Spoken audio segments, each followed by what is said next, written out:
And a very happy Friday to you. It's the John Phillips Show, live from San Francisco. Mr. Randy Wang's in Culver City. Johnny, it's been a while. Let's check in on what's going on at LA City Council. A 2/3 vote can remove Jim McDonald. We are here. Speaker, your time has expired. Next speaker. Uh-oh. It's on. Speaker, you are now disrupting this meeting. This is your first and only formal warning. Again, we have to give everybody the same amount of time. And so I would ask that you please vacate the podium as soon as your time is up. Again, if you'd like to provide additional comments. Okay, so leave the woman in the, hold on. So the woman who's yelling out, this is your first and only formal warning. Please do not disrupt other public speakers. They did not interrupt you. And Mr. President, the woman in the jean jacket has been warned already and is eligible. All right. The woman in the jean jacket. You always got to get to the point at least where they start describing the clothing of the person who's getting ejected. Because, you know, the way they do these city council meetings is they want to make sure that they don't discriminate against the blind. So they have to give you a description of what's going on. You know, it's funny that they said that she was wearing a jean jacket because in my mind, as I'm listening to this, I'm picturing an aging, hungover biker chick.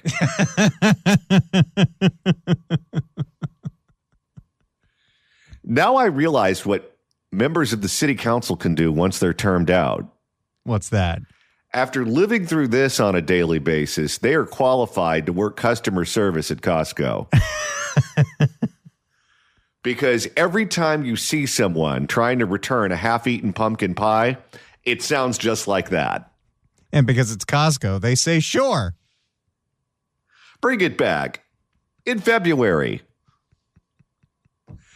800-222-5222 is the telephone number, 1-800-222-5222.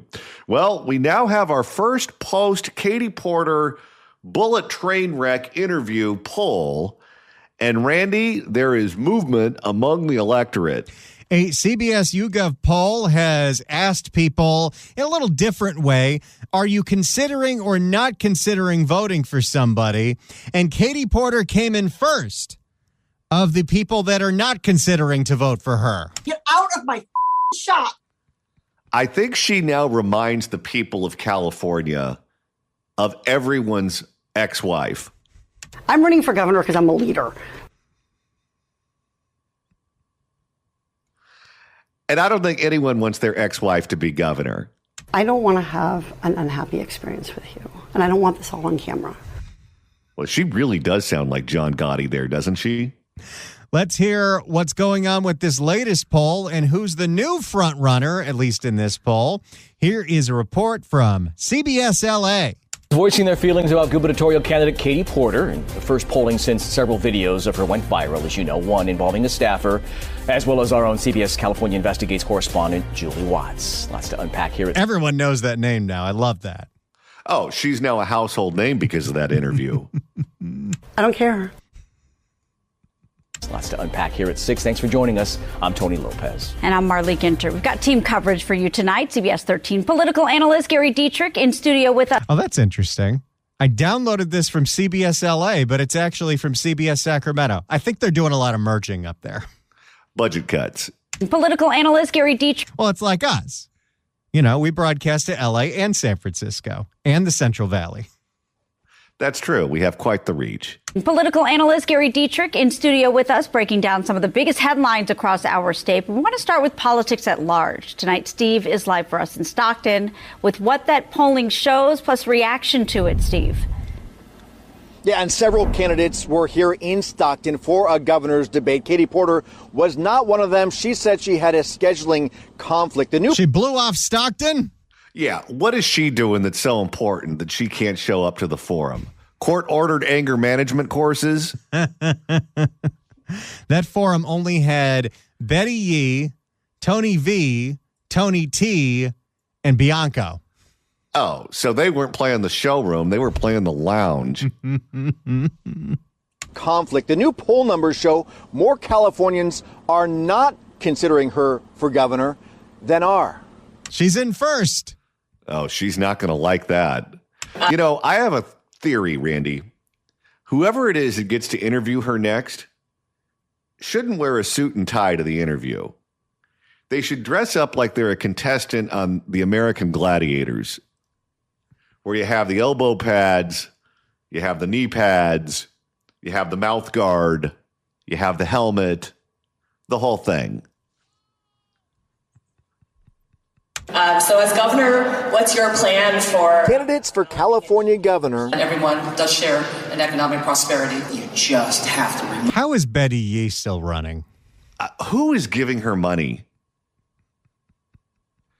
The only thing she has done that's been noteworthy so far in this campaign is say that she doesn't think there should be a separate category for women at the Olympics. Just have to remove the regulations. Converging on this Stockton stage. We will provide a tax credit. But the issue at hand is the issue of affordability. As this Boy, without Katie Porter, those things are just not fun at all. No, unless someone has the potential of getting hit. Who's going to watch this? I downloaded that forum and I started listening to it to chop it up, and I was like, I'll pass. No, you need a heel. You need someone on stage to draw all the heat. And without her there, it's just not as fun. As this new CBS poll shows, the leading candidate for governor is someone who hasn't entered the race, Senator Alex Padilla. Katie Porter's new number. Yeah, there are more people considering someone who has not declared that he is running than any other candidate, according to this poll. And by the way, as someone whose claim to fame is being roughed up by security guards at a Kristi Noem event, that's child's play compared to what Katie Porter's going to do to him. Because if he goes on stage and gets on her bad side, she's going to take his head and put it between her thighs and crack his skull open like a walnut. Winner, winner, chicken dinner. Katie Porter's new numbers show while 27% of voters are considering voting for her, 41% are not considering voting for her. She's upside down. Uh-oh. Nobody else had a not considering in the 40s. There were a lot of don't know who these people are, but the biggest number in that whole thing was 40% of people polled said, nah, not Katie. Her popularity is polling about as good as COVID. With 32% who have not heard enough. They want more interviews. Well, we all want more interviews with her. No. My immediate takeaway is that Katie Porter has some work to do. Politics professor Jack Pitney says the polling shows Porter has to work to change minds. She has the highest percentage of... I don't know if that's going to work because she did that interview where she tried to be as calm and collected as possible with Nikki Lorenzo, and she just came off as a phony baloney. You know what's going to happen? Because she now knows she has to come off as nice, she is going to be so over the top. Remember when Hillary Clinton realized that the entire country hated her and she showed up to the White House press room and she was dressed like Molly Mormon? She was wearing a dress that came down to her ankles. She had her hair that was done up like a housewife. She baked cookies for the press corps. She had an apron. And she walked in the room. Oh, I have some cookies and milk for you. I have some cookies and milk. Oh, gosh, I haven't seen you in a long time. How are the kids doing? And you could tell beneath the surface she was seething with anger. And she was ready to snap someone's head clean off. But she had to go out and she had to do the act. And she had to try to pretend like she was a nice person because the public was onto her. Can you imagine Katie Porter dressed like a Midwestern housewife, baking cookies for the press, pretending like she doesn't want to snap their spine? I mean, I think we saw it when she did that interview with Eitan Wallace of Fox 40, and they followed her to her home, and there was the exercise bike in the kitchen for unknown reasons. You remember she tried to put off this thing where, hey, there's my whiteboard, and right now my daughter and I are using it to rank her favorite Taylor Swift songs. But you could see the truth in her eyes. You can see when she's looking into the eyes of the reporter the thought bubble, she's thinking about what kind of wheelchair she's going to put that person in after she turns them into a quadriplegic. And then immediately after, showing around the house how lovely this family is, she screams at the one kid who hasn't come down for dinner. Paul! Well, she can only hide it so long. I mean, you can take a shot glass and you can try to pour a pitcher worth of vodka into it, and you'll get at least one shot glass worth of it, but then it's just going to overflow and overflow and overflow. And that's what's going on with Katie Porter. She can be nice to a certain point, but at a certain point, you're going to flood the room because she can only do it for so long. She has the highest percentage of voters who will not consider her.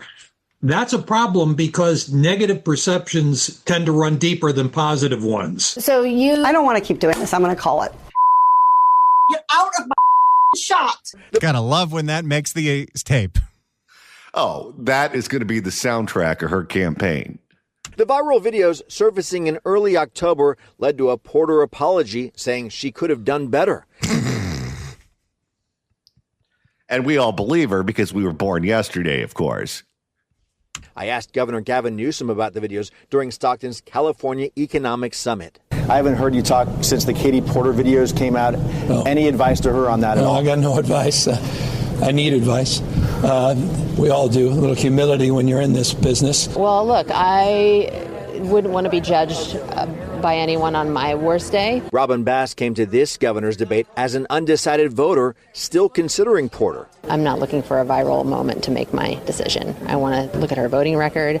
I want to see how she thinks about the issues. I'm still processing. Yeah, what record are you looking for here? What has she done in Congress? That is a woman who wants to appear to be academic on the news.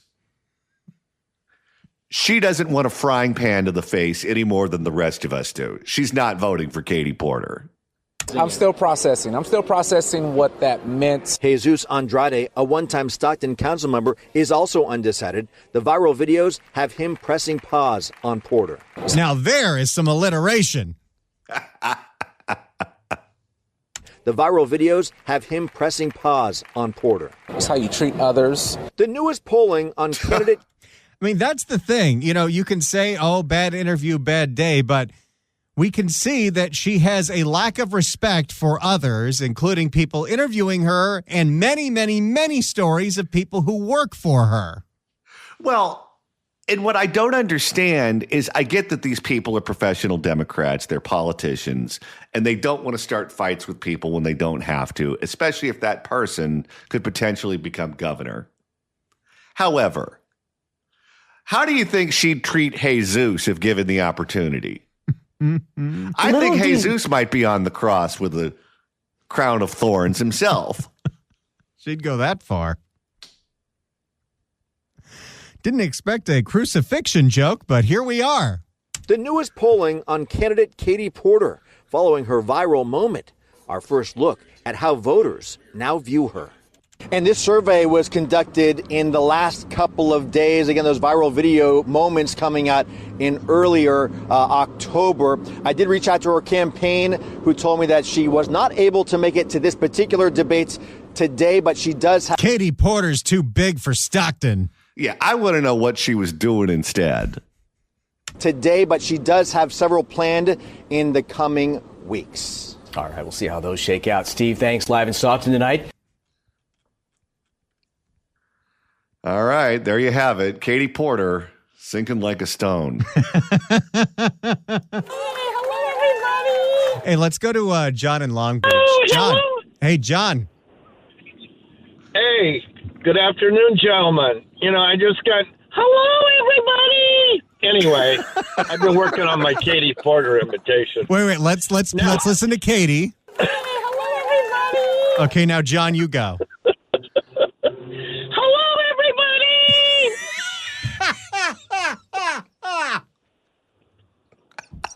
I love it. Anyway, that's not all. Now, the next town hall, if she does show up, let's just hope that it's not a dinner meeting where mashed potatoes are involved on their plate, because if somebody says something she doesn't like, they're going to get a face full of mashed potatoes from Miss Katie. Paul! Oh, yeah. Well, now that the NBA season has started, she might slam dunk them on your head. Oh, my God. Okay, gentlemen, have a great day. Great show. All right. Thank you. You too. Let's go to Chris in Santa Clara. Chris, hello. Hey, guys. I'm driving down Highway 1 to Monterey. This weekend is the California Democratic Party's state executive board meeting. And at least from everything we're hearing, Katie is not planning to do a flyby this weekend. So I just thought it's interesting, those of us who kind of track the inside baseball about who's serious and who's not, and who might be dropping out and who might not. Sometimes when people don't show up to these type of events that should kind of be the core friendlies, it makes a lot of us wonder how serious she is about sticking in. I got to tell you, you are the luckiest person on planet Earth that you get to go to a conference that's in Monterey. Because every time I get sent to one, it's on a street near the airport with nothing but check cashing places and massage parlors nearby. You get one of the prettiest parts of the state.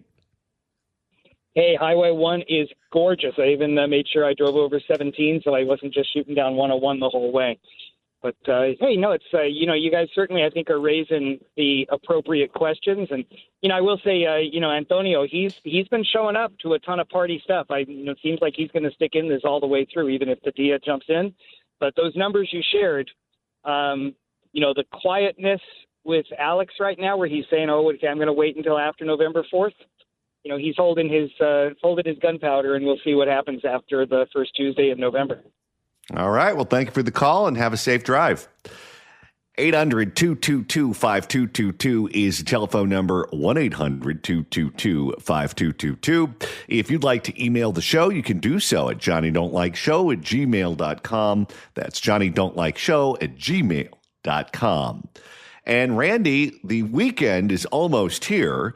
Although it sounds like the weekend is already here for that last caller, and I'm here in the city by the bay. So if you want to listen to us all weekend long, because we won't be producing new shows tomorrow or Sunday, that's easy to do. I'm not jealous at all that you're in San Francisco and that caller's in Monterey and I'm in dumpy Culver City. Search for The John Phillips Show wherever you get your podcasts, whether it's Apple Podcasts, iHeart, Spotify. Search for The John Phillips Show. Hit subscribe. You can download all the episodes. You can listen to them wherever you are, whether you're in the city by the bay or over the Bay Bridge in the city of... this has really been an issue for the city of Dumpy. Excuse me. 800-222-5222 is the telephone number. And Randy, we have yet even more information regarding polling in California. This is thanks to listener Robert, who emailed us the new Emerson College poll that dropped today. That has a whole bunch of things in here, including their question to their respondents about who they're supporting for governor. This is more of a traditional, who are you supporting? And in their poll, they were asked, who would they support in the primary for governor of California? In first place with 16% is Steve Hilton, followed by Katie Porter at 15%, Bianco at 11%, Villaraigosa and Baccaria tied at 5%, Tony T at 3%, Betty Yee at 2%, Ian Calderon getting 1%, Stephen Klubeck getting 1%, someone else getting 2%, and undecided getting 40%. But notably, when it comes to favorability ratings, Katie Porter holds a 26% favorability rating in this poll and a 35% unfavorable rating. Well, what's interesting here is that Katie Porter has clearly cut through the noise, and the electorate now recognizes that she's a horrible person. That makes her a vulnerable candidate in the November election should she be the Democratic nominee, particularly if Steve Hilton, a Republican, is leading in this poll. My guess is that the Democrats are going to have to figure out a way to make sure she doesn't make the November ballot, because if it's virtually any other Democrat that makes it on that ballot, they hold the seat.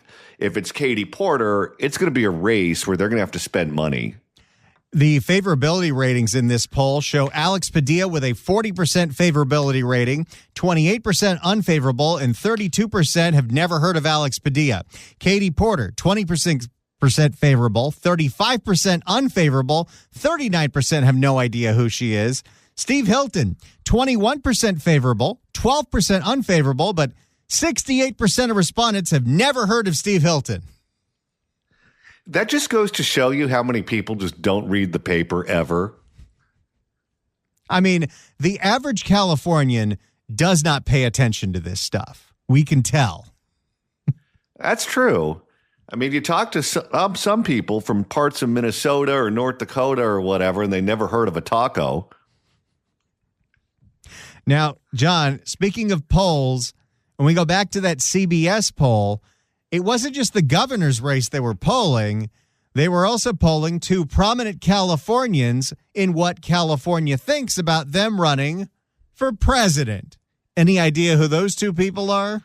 Would that happen to be current California Governor Gavin Newsom and former California United States Senator Kamala Harris? Let's see what the respondents in that poll had to say about if they'd rather have Gavin or Kamala run for president in 2028. Here is another poll from CBS LA. Now at 9, red tagged and deemed unsafe. The emergency in Newport Beach, putting homes under an evacuation. Oh, they could skip past that. They kept the intro in here. Major political drama could be brewing as we look ahead to the 2028 presidential election. A new CBS News poll gives us a snapshot of how California voters view former Vice President Kamala Harris versus Governor Gavin Newsom. And CBS LA political reporter Tom Wade is here with the results. Tom, a lot to look at here, including the numbers for the governor's race. Yes, a lot to dive into, but not too early, right? For 2028, I'm sure a lot of people are like, but yeah, there's some interesting numbers just to look at there. So Harris versus Newsom in 2028, the primary could turn out to be a tense competition. These two politicians came up around the same time in Northern California. They know each other very well, and they've been allies and rivals. They say they're friends, but no one's buying that. I don't even think they're frenemies. I think he has a very low opinion of her.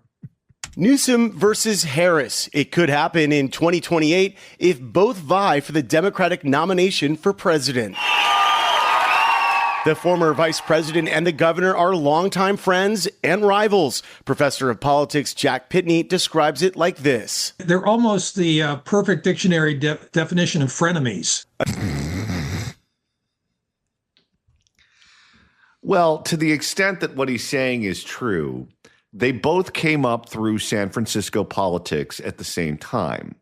And whenever you are regarded as being an up-and-comer, and there's a seat in the state legislature that opens up, or there's a seat for mayor that opens up, or a seat in Congress, or whatever, you're one of the names that's going to be mentioned. And if you're mentioned on the same list, then you're mentioned in the context of being rivals and being peers. A new CBS News YouGov poll shows Californians right now prefer Newsom over Harris for president. Among all registered voters in the Golden State, 48% say Newsom should run. Uh-oh. He has positioned himself as the hard partisan in the race. And right now, that's what Democrats are looking for. The fact that that attorney general candidate in Virginia still has a shot at winning tells you what they're willing to put up with in the name of partisanship right now. 52% say no. Among California Democrats, 72% say Newsom should run, 28% say he should not. When asked about Harris, 31% of all California voters said she should run, with 69% saying no. Oh, boy. She has no constituency. None. Picking her may have been the worst decision that Joe Biden made as president. Look at what happened to her as a candidate in 2020 when she ran against him. Black voters didn't vote for her. They voted for Joe. Don't forget, he was DOA after Iowa, New Hampshire, Nevada. It wasn't until South Carolina voted and black voters had their say that Joe ended up winning his first primary. But the black vote in that primary not just went to Joe in South Carolina, but it went to Joe pretty much across the board. She's half Asian. I didn't see any evidence at all that Asian voters were behind her in any measurable way. Well, that's why she dropped out before any of the ballots were cast in any of these primaries. No, and if the voters in her home state don't want her to run, who out there is asking for Kamala Harris to run again? She's underwater with state Democrats as well. 48% saying she should run, 52% saying she should not. Even among Democrats in California, 52% say stay home in Brentwood. We are doing it. No, they're all moving on. She's yesterday's news. Political experts say if these numbers don't change, it would be hard for Harris to make a successful run for president in 2028. If you don't have the support of your own party in your own state, your presidential ambitions are in trouble. Gavin Newsom, on the other hand, does have strong support from Democrats, general public not as much. So if it comes down to the rivalry between the two Californians, which has been going on for decades, right now Gavin Newsom has the upper hand. We also have new numbers in the race for California governor. Oh, Johnny, I think we're going to take a second swing at Katie Porter. Here we go. We also have new numbers in the race for California governor. Among registered voters, Senator Alex Padilla leads the pack with 38%. Padilla has not made any public comments suggesting he will enter the race. Rounding out the top three, former Orange County Congresswoman Katie Porter and former Health and Human Services Secretary Javier Becerra. That's not how you say his name. No, Grampy Joe needs to give him a tutorial. For Secretary of Health and Education Service, I nominated Javier Becerra. Not his name, not the job he appointed him for. In previous polls, which did not include Padilla, Porter was in the lead, but the former Congresswoman is now defending herself after a spate of recent bad press, including this exchange with CBS News California investigative correspondent Julie Watts. Any excuse to play this tape. Let's hear it again. No, I'm saying I'm going to try to win every vote I can. And what I'm saying to you is that... Well, to those voters, okay, so you... I don't want to keep doing this. I'm going to call it. But I absolutely understand that I could have been better in those moments. I'm going to hold myself to that standard. Katie Porter has an uncomfortably high percentage of Californians who say they would not consider voting for her. That's a problem because negative perceptions are a lot harder to change than positive ones. That's for sure. Newsom's job approval rating is at 53% statewide. It's actually gone up this year. And it has nothing to do with the living situation of Californians. No, if people judge him based on his performance as governor, his numbers are in the toilet. If people judge him and they're a partisan Democrat based on how much he hates Donald Trump, his numbers go up. That's for sure. Newsom's job approval rating is at 53% statewide. The poll was taken between October 16th and the 21st with a sample size of about 1,500 registered California voters and a margin of error of around 3.8%. Pat? All right. You know, I always wonder who actually picks up the phone for these surveys, because anytime any unknown number calls me, and sometimes AT&T will identify it as a survey, click. Yeah, it's getting a lot harder to be in that business.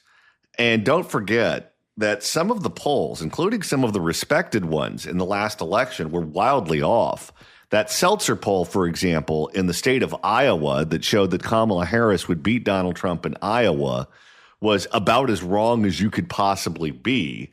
And she is someone who is regarded as a top-notch pollster. And boy, did she have egg on her face after the people voted. They got to get the people that do Love Island to do all the polling, because you just have an app and you pick which Islander you want to keep, and the vote always comes through. 800-222-5222 is the telephone number, 1-800-222-5222. The Fix California Hour coming up after the news at 1. Victor Davis Hanson joins us. And then coming up after the news at 2, Heather McDonald stops by. So make sure you stick around for that. But right now we have an update on Proposition 50. Let's go back to all this new CBS YouGov polling as it shows Prop 50 is probably passing. Here is CBS LA. A new poll on Prop 50 from CBS News Tonight showing for now the prop stands a good chance of passing with less than 2 weeks to go before voting ends. And CBS LA's Tom Waite joins us live to dive deeper into the results of this poll. Right. Some interesting numbers in there, not just the, for and against, but kind of where their heads at, like how they decided to vote on Prop 50. So the poll shows that more than 60% of likely California voters are supporting Prop 50. But remember, this is just a poll, not the actual results. Where's all that No on 50 money going? That's a very good question, because I'm not seeing it on my television or hearing it on my radio or seeing it in my mailbox. Where'd all that Recall Gascon money go? That's another good question. But remember, this is just a poll, not the actual results. Prop 50 opponents point out that special elections have unpredictable turnouts. Trump wants to stack the deck in his favor. Make it about President Trump. That's been the strategy for supporters of Prop 50. And in California, that appears to be working. A new CBS YouGov poll shows 62% of likely voters in California are voting yes on Prop 50. That has grown. The polling when this thing first got on the ballot, just a few weeks ago, was in the low 50s. If it's now in the low 60s, it looks like it's passing. Here is the rule of thumb for propositions. A proposition to pass needs to be polling over 60%. Because if it's under 60%, you have to assume that the vast majority of the undecideds are going to vote no. If you're confused, if you don't know what it means, then the impulse is to stick with the status quo instead of changing the system. So if this initiative polls in the 50s, and particularly if it's in the low 50s, that means it's in the danger zone. If it polls in the high 50s or the low 60s and turnout is looking good for the Democrats, that means it's probably going to pass. 38% voting no. Prop 50 allows Democratic state leaders to redraw California's congressional map in time for next year's election. The move could give Democrats 5 more seats in the U.S. House to challenge President Trump's control of Congress. Governor Newsom was asked about the new numbers. He says he's not ready to do a victory lap yet. Polls don't vote, people vote. And this is a special election. I'm not naive. It's about turnout, period, full stop. So we're running the 110-yard dash. In the CBS... Boy, he loves that cliche. He can't get enough of it, can he? In the CBS News poll, among those voting yes on Prop 50, 75% said it was to oppose Donald Trump. Strategy worked. It did. And that's what saved him during the recall, too. 70% of those yes voters also said it was to oppose national Republicans. 62% said it was to support national Democrats. And 41% of those voting yes said it was to support Governor Newsom.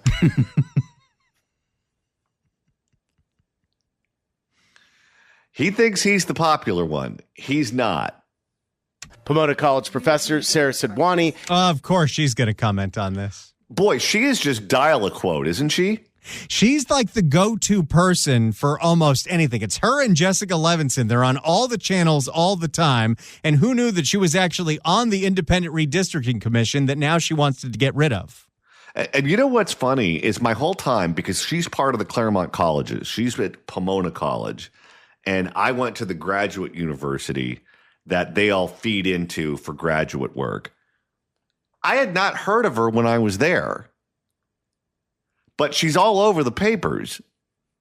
Pomona College professor Sarah Sidwani is part of the Yes on Prop 50 campaign. While this is a proposition that has to do with redistricting, perhaps one of the most challenging and wonky kinds of issues for voters to really delve into, the shorthand for this is it's opposing Trump.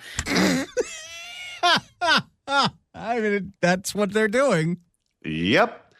Don't confuse people with an argument in favor of what you're trying to do. Just say, if you hate Trump, vote yes.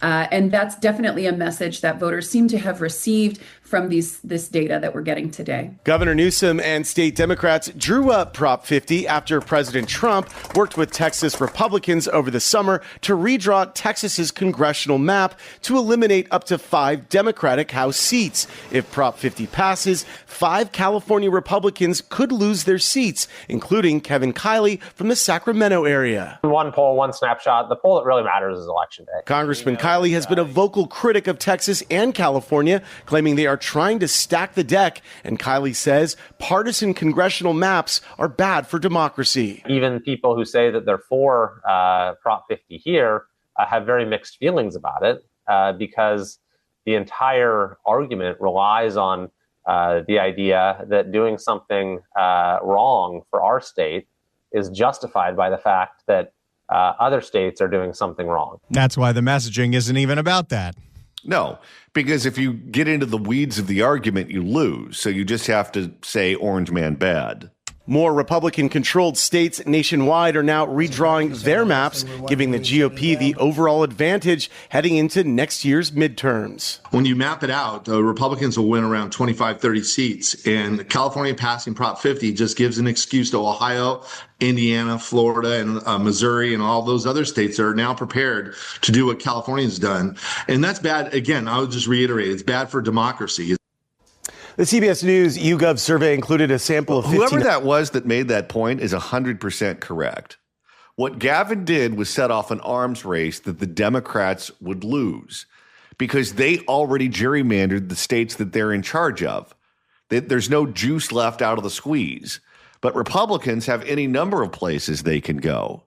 So if you are a Republican partisan, while it's going to hurt Republicans in California, what Newsom did is going to benefit Republicans nationally and probably keeps Congress in Republican hands for the next Congress. Maybe. The CBS News YouGov survey included a sample of 1,500 registered California voters. It was conducted between October 16th and the 21st with a margin of error at about 3.8%. Pat? All right. Thanks so much, Tom. There you go. That's the latest on all the polls going on with California. As we march closer to Election Day. If you haven't turned your ballot in, you have up until Election Day to get it postmarked or to drop it off at your city hall or one of the designated drop boxes. So if you want to vote and haven't voted, you still have time. So make sure you do that if that's what you'd like to do.